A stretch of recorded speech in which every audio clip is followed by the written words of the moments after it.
নমস্কার। কবিগুরু রবীন্দ্রনাথ ঠাকুরের লেখা মাকাল। গৌর বর্ণ নধর দেহ, নাম শ্রীযুক্ত রাখাল।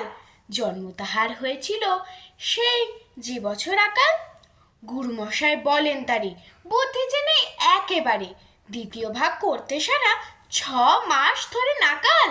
রেগে মেগে বলেন, বাঁদর নাম দিনু তোর মাকাল। নামটা শুনে ভাবলে প্রথম পাকিয়ে যুগল ভুরু, তারপর সে বাড়ি এসে নৃত্য করলে শুরু। হঠাৎ ছেলের মাতন দেখি সবাই তাকে শুধায়, এ কি সকলকে সে জানিয়ে দিল নাম দিয়েছেন গুরু।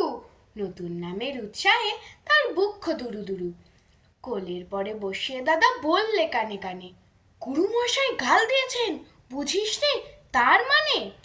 রাখাল বলে, কখনো না, মা যে আমায় বলেন শোনা, সেটা তো গাল নয়, সে কথা পাড়ার সবাই জানে। আচ্ছা, তোমায় দেখিয়ে দেবো, চলো তো ওইখানে।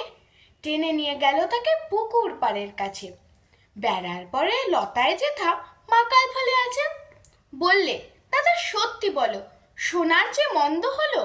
তুমি শেষে বলতে কি চাও, গাল ফলেছে গাছে? মাকাল আমি বলে রাখাল 2 হাত তুলে নাচে। দোয়াত কলম নিয়ে ছোটে খেলতে নাহি চায়। লেখাপড়ায় মন দেখে মা অবাক হয়ে যায়। খাবার বেলায় অবশেষে দেখে ছেলের কাণ্ড এসে। মেঝের পরে ঝুঁকে পড়ে খাতার পাতাটায় লাইন টেনে লিখছে শুধু, মাকাল চন্দ্র রায়। নমস্কার।